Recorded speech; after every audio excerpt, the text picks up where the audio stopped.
Greetings, humans. Zbot1496 here. Again, somewhat off schedule again with another extra episode due to the importance of two science fiction releases at the same time.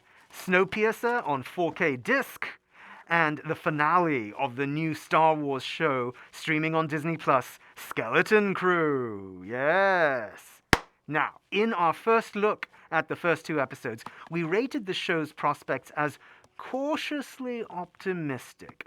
We were concerned how kiddification might impact the plausibility of the story and the ooginess of placing children in adult-scale danger in something that is ostensibly presented as thrill-ride serial entertainment, based on the warning bells that are sounding off in those first two episodes.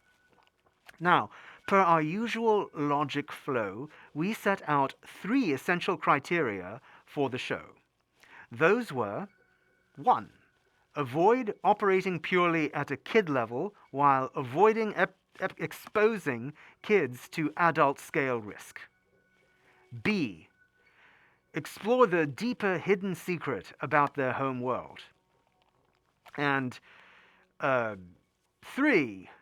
Reference the theme of Star Wars, namely of the individual resisting technological totalitarianism. That may sound like a complex framing, but it is accurate. It is what George was going for. And that first criterion, in all fairness, continues to dog the show. We said it was a warning bell in those first two episodes, but it does continue to canine the show for its duration. While the kids did manage to set off on their interstellar adventure, leaving their suburban world behind, they did find themselves repeatedly in mortal danger, and more problematically, well over the ooginess threshold with regards to Jod Narwood, the main character, played by Jude Law. Now, don't get us wrong. For the most part, the show does a fair job of presenting him as a coyly deceitful pirate whose own overconfidence and delusions of grandeur, play well to reduce him to the level of the quartet of kids. That works. They're evenly matched against each other. However, there are moments when the kids are exposed to brutal horror, and at Jode's hands, no less. Now, while most of the show has them jockeying for leverage, each taking the other prisoner, play-acting out a scenario for mutual benefit to become adversaries again, all while gaining and losing the allegiance of the ship's droid SM-33, shout out for droid representation, y'all. That's all good. That's all great drama and fun. But it also has Jode holding a lightsaber on a kid more than once. This is, of course, not the first time this line has been crossed in the Star Wars stories. The battle for Endor, remember that. You can't brush it under the rug. You can't talk yourself out of this one. The battle for Endor sees a young kid's family killed in front of them in the beginning of the film. The Phantom Menace has a tween in mortal danger in two action sequences. Revenge of the Sith features a decapitation by a tween. And the Bad Batch has another tween running around in continuous mortal danger as she tags along with an elite squad of soldiers who are really assassins on their missions. Eek. Now, for something presented as broad entertainment, this is very challenging to absorb and accept. We are not being overly fussy here, just a little bit fussy. And that distinction comes from looking at something like Game of Thrones, which is presented as adult drama in a fantasy setting. So that show very much plays to the risk that every character experiences, of all ages, the kid in the first episode. And the show has fun just crossing boundaries. That is what the show is all about, it seems. However, in Star Wars, which walks the fine line as kids' entertainment, an IP for toy sales, and, of course, lest we forget, a flagship property of a larger brand focused on family entertainment, we do think there's a mismatch in the fit here. It wasn't there in Star Wars. You know, the original film called Star Wars from 1977. It wasn't in its sequel, The Empire Strikes Back. And regardless of Ewoks and rock performances in Jabba's palace, The Return of the Jedi didn't have it either. And this is a fundamental point that we want to make, which is that we don't need to put kids in mortal danger in order to have one of the best pieces of entertainment ever made by humans, and yet still have it relatable for kids. You can have the mortal danger, but have a young adult as your proxy into the world, like Luke Skywalker. All kids related to Luke Skywalker. They all had his action figure, and when they grew a little older, they got the Han Solo action figure. But those were relatable young adults, one slightly older than the other, and kids had no problem making Star Wars their favorite film of all time. And yet, this second-generation Star Wars trope of putting kids in mortal danger continues, and we continue to cringe when we see it. Now, to be fair, we need to get off that equestrian, that deceased equestrian, because, you know, there are two more essential criteria to talk about, so let's get to those. Now, the first one, about exploring the deeper hidden secret of the homeworld in a style reminiscent of the key Star Wars influence, Isaac Asimov's Foundation series, well, Skeleton Crew actually delivers here. The romance of unveiling a long-kept secret is one of the more exciting tropes in serialized adventure. For example, finding the hidden rebel base in Star Wars, of piecing together the clues to find the Lost Ark in Raiders of the Lost Ark, and a hidden planet as the central interpretation of the Lost World in The Lost World. Now, once they're out and finding their way back to learn what is really happening, it's deeply satisfying, especially compared to stories that never know where they're going, like Lost, for example.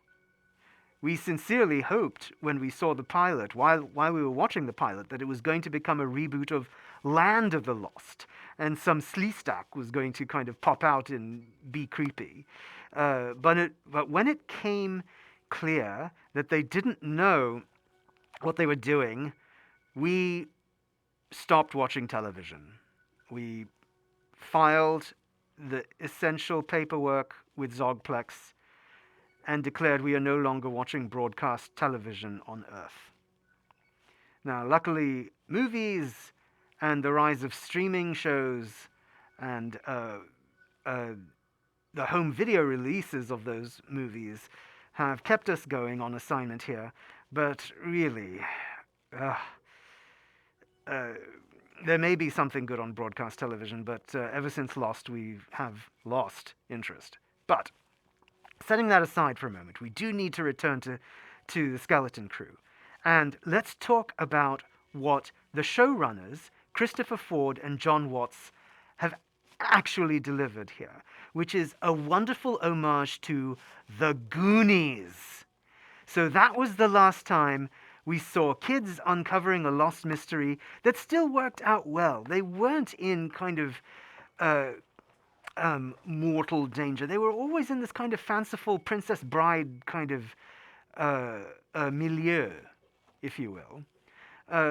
But it seems like Skeleton Crew does capture most of that, does capture most of the fun and the adventure and the back and forth and the kind of the leveling that the group of kids has against individual adults that they may come into contact with. And much of what delights us specifically is embedded in the third act, and given our policy on spoilers, we cannot be more specific. But when that thing happens and it turns out to be a thing, that is truly delightful and echoes that other thing in that other movie that features that type of thing going overboard. Again, we don't want to overemphasize this type of thing going overboard for obvious reasons, but we do at least find it to be satisfying storytelling. Now, related to that delivery of the key mystery setup in the premise is the show also squarely meeting and addressing the core theme of Star Wars, which is, again, the individual standing up to technological totalitarianism. Now, again, that is a mouthful to say, but Darth Vader himself says it in Star Wars. Bear with us. The ability to destroy a planet is insignificant next to the power of the Force. He says it. He just says it. This is the point of all Star Wars, which is what many Star Wars stories have lost track of. Now, we don't expect or want to see the same story or the same theme repeated ad nauseum, like hypothetically seeing the Death Star blown up 3 more times.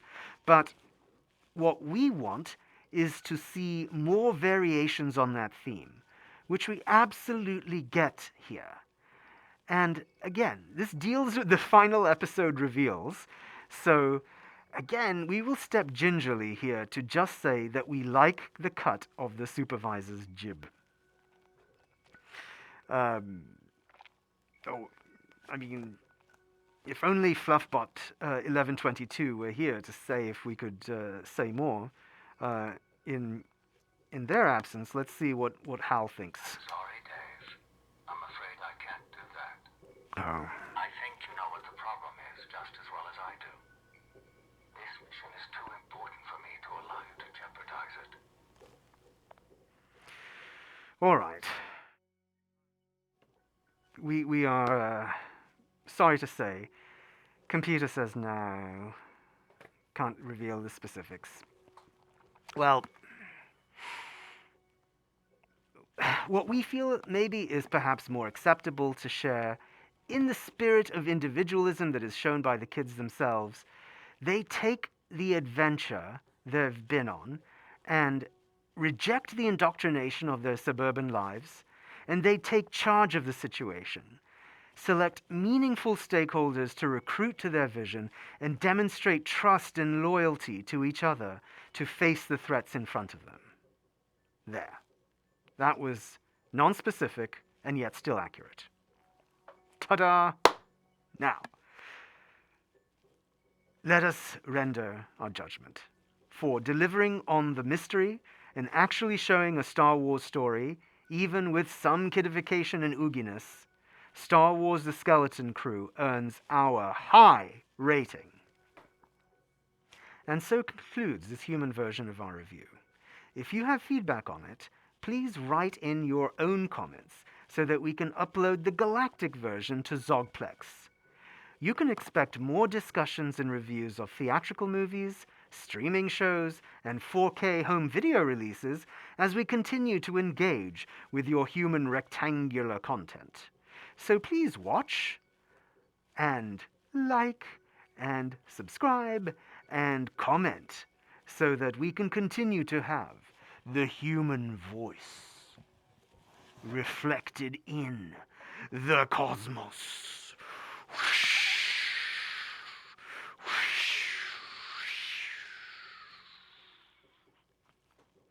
Okay, until next time, farewell, lovely humans.